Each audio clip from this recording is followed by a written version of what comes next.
all will be okay. I move on each and every day.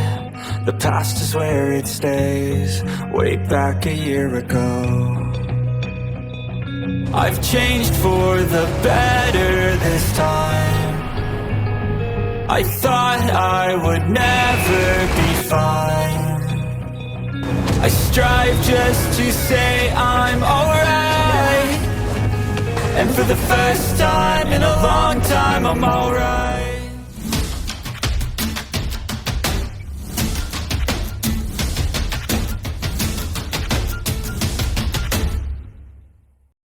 Huo Yuhao buru-buru mengejar Wang Dong. Ada apa denganmu, Wang Dong?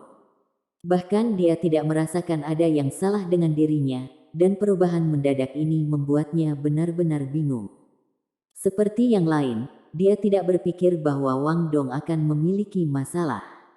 Dia belum pernah mendengar Wang Dong menegur alat jiwa begitu kuat di masa lalu.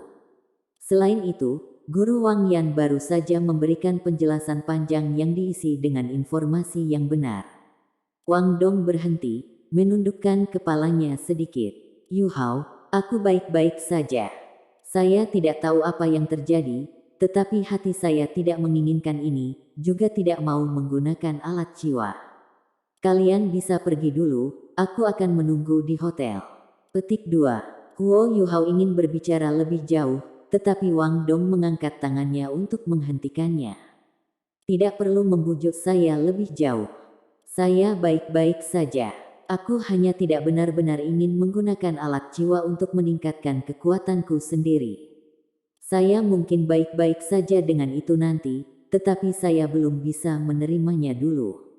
Saya mengerti logika di balik apa yang dikatakan Guru Wang, tetapi saya masih harus kembali dan memikirkannya sedikit. Petik 2. Huo Yuhao tidak mencoba membujuknya lebih jauh, karena dia mengerti dengan jelas bahwa akan sangat sulit untuk mencoba mengubah pikiran sahabatnya ketika dia telah memutuskan sesuatu.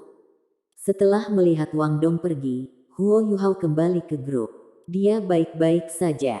Dia hanya tidak suka menggunakan alat jiwa. Guru Wang, ayo pergi. Petik 2. Wang Yan mengangguk dan sedikit tersenyum. Tidak apa-apa. Anda semua memiliki aspirasi sendiri, dan saya pikir saya tidak akan bisa meyakinkan Anda semua sejak awal.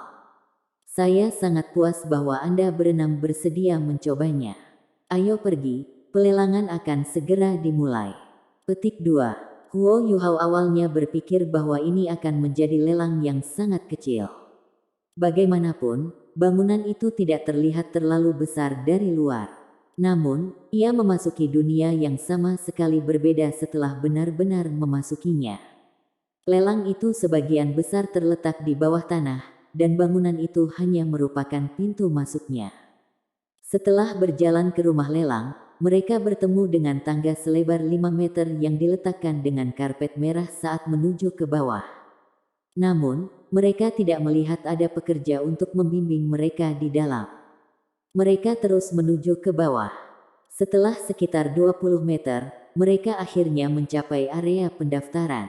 Wang Yan sudah menyelesaikan beberapa prosedur rumit sebelum datang ke sini selain memberi masing-masing orang plat nomor.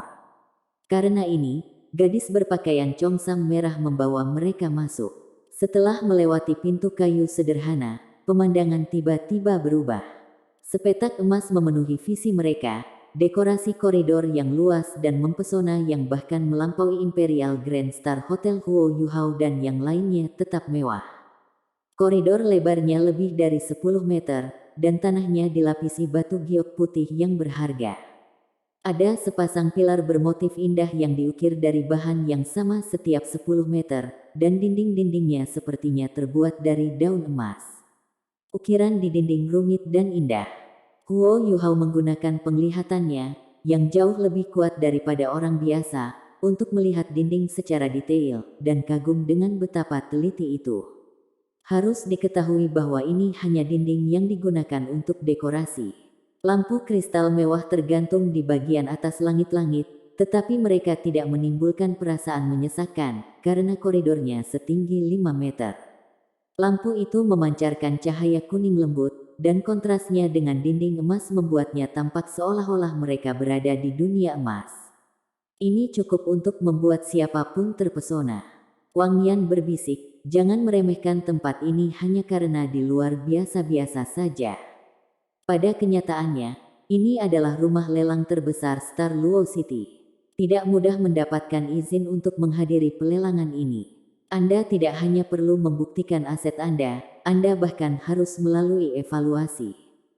Jika kami mengikuti rute normal, setidaknya butuh setengah bulan bagi kami untuk sampai di sini. Kami hanya bisa memasuki tempat ini dengan lancar dengan bantuan Dai Yue Heng. Sayangnya, saya tidak dapat membujuk mereka bertiga. Mereka telah tinggal di Departemen Jiwa Bela Diri selama bertahun-tahun, dan gaya bertarung mereka sudah diperbaiki. Memberi mereka alat jiwa dengan tergesa-gesa juga tidak akan ada gunanya. Petik 2. Saat Wang Yan berbicara, mereka memasuki pintu besar, dipandu oleh wanita muda itu. Sangat jelas bahwa ini bukan akhir dari koridor, masih ada pintu yang mirip dengan yang sebelumnya di depan mereka. Selain itu, ada tangga yang menuju ke bawah di ujung koridor. Bei sepertinya terbiasa dengan tempat ini. Tidak seperti Huo Yuhao, Xiao Xiao, dan Jiang Nanan, dia tidak selalu mencari kemana-mana. Dia berbalik ke arah gadis yang telah membukakan pintu untuk mereka dan bertanya, "Aku harus merepotkanmu untuk memberi kami penjelasan sederhana tentang aturan lelang hari ini." Dimengerti, gadis itu berkata dengan hormat, "Lelang hari ini mengkhususkan diri dalam penjualan alat-alat jiwa, dan hanya akan menjual alat-alat jiwa yang berperingkat kelas 6 atau lebih rendah. Karena itu, ada aturan yang relatif longgar. Menurut cara kami mengklasifikasikan lelang, lelang ini hanya dapat dianggap sebagai lelang kelas 4. Lelang Starlight kami memisahkan lelang dari kelas 1 ke kelas 5, dengan kelas 1 memiliki aturan yang paling ketat. Hanya lelang grade 1 yang akan diadakan di balai lelang utama. Ini adalah hall 12, dan dapat menampung total 200 orang. Ini digunakan untuk lelang grade 4. Petik 2. Bei mengangguk, terima kasih. Setelah memasuki hall 12, pencahayaan tiba-tiba redup. Ini karena hanya dinding yang mengelilinginya yang memiliki lampu dinding. Setelah memasuki aula lelang, setiap orang akan menerima topeng yang indah. Selanjutnya, topeng-topeng ini dibedakan berdasarkan warna. Huo Yuhao dan yang lainnya menerima topeng putih, tetapi mereka tidak tahu apa arti warna-warna ini.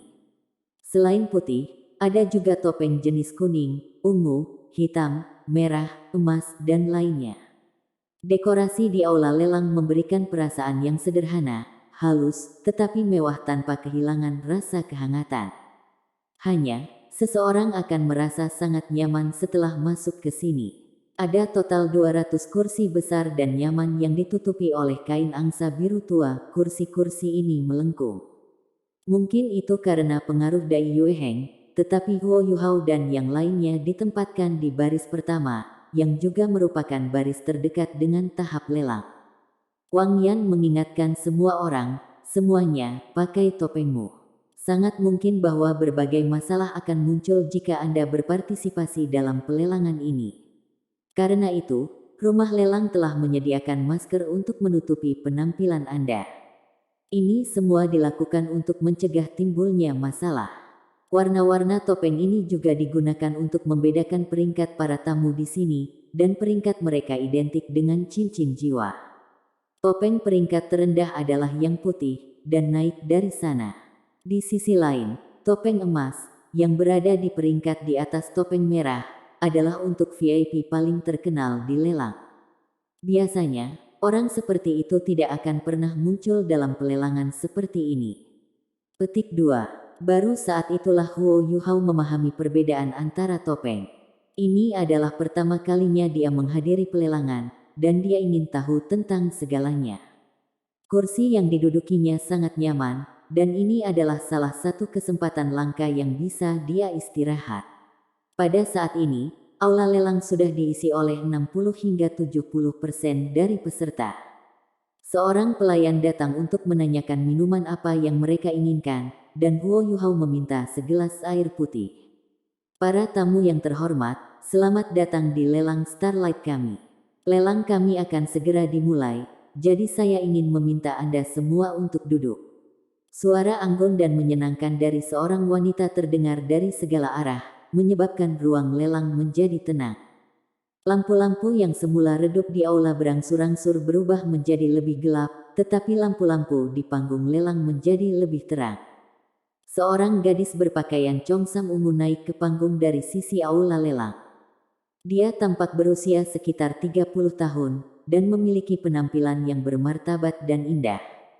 Wajahnya menunjukkan senyuman samar-samar, dan saat dia berjalan, congsamnya yang sangat pas menggambarkan garis besar tubuhnya yang dewasa sempurna.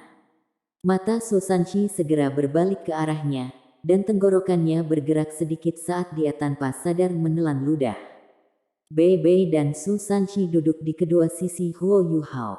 Pada saat ini, Bei Bei menurunkan mulutnya ke telinga Huo Yuhao dan berbisik, "Saudara junior, ini harus menjadi juru lelang."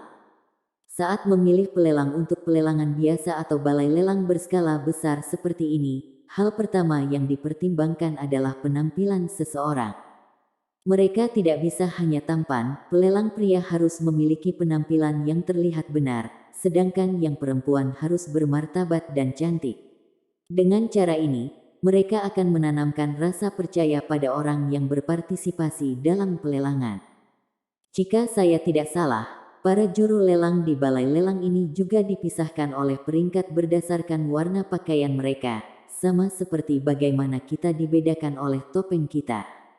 Lelang ini harus merupakan peringkat menengah ke bawah. Sebenarnya, saya sangat ingin tahu bagaimana penampilan juru lelang peringkat emas di tempat ini. Petik 2. Pada saat ini, juru lelang berpakaian ungu sudah berada di belakang meja lelang dengan senyum di wajahnya. Suara lembutnya bergema di seluruh aula 12, meminjam bantuan alat jiwa yang menguatkan suara di atas meja. Para tamu yang terhormat, selamat malam untuk Anda semua. Saya adalah juru lelang-lelang Starlight Ungu, King Ya.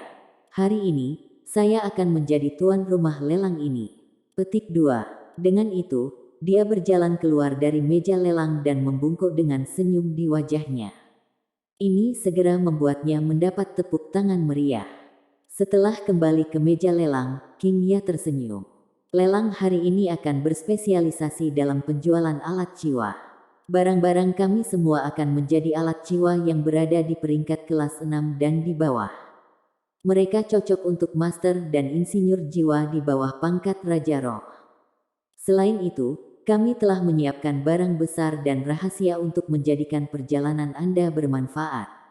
Para tamu yang terhormat, jangan lewatkan untuk seluruh dunia. Lelang kami sekarang akan dimulai, jadi dapatkah seorang anggota staf membuka item pertama yang akan dilelang hari ini? Petik 2. Dua gadis berpakaian merah mendorong gerobak yang ditutupi dengan kain ungu ke panggung lelang. Setelah mendorong gerobak ke tengah panggung, mereka melepas kain dari gerobak. Alat jiwa hitam muncul di kereta. Alat jiwa ini berbentuk persegi panjang, dan panjangnya sekitar 1 kaki. Ada ukiran rumit di atasnya. Huo Yuhao tidak hanya seorang insinyur jiwa, tetapi ia juga memiliki sepasang mata roh yang tidak bisa diharapkan oleh orang biasa. Matanya bergerak sedikit, dan dia bisa melihat dengan jelas ukiran alat jiwa di atas panggung. Dia berbisik, "Ini harus menjadi alat jiwa ofensif yang ada di lengan Anda. Itu harus sekitar kelas 3 atau lebih. Wang Dong seharusnya bisa menggunakannya." Petik 2. Seorang guru jiwa membutuhkan tingkat kultivasi yang sesuai untuk sepenuhnya melepaskan kekuatan alat jiwa. Jika kultivasi seseorang lebih rendah dari persyaratan minimum alat jiwa, ia tidak akan bisa melepaskan kekuatannya. Jika budidayanya lebih tinggi dari kekuatan maksimumnya, itu tidak akan dapat meningkatkan kekuatan tempurnya secara efektif.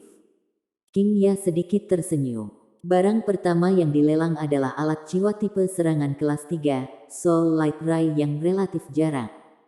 Item biasa seperti ini seharusnya tidak pernah bisa dilelang dalam pelelangan seperti milik kita, tetapi kelas 3 jiwa cahaya Ray ini dapat ditempatkan di lengan kanan seseorang telah dibuat oleh seorang insinyur jiwa kelas 6. Ini adalah barang spesial dan sangat jarang terlihat. Item biasa seperti ini diubah menjadi item yang rumit di tangan Grandmaster seperti dia, dan pembentukan intinya telah memberinya efek khusus.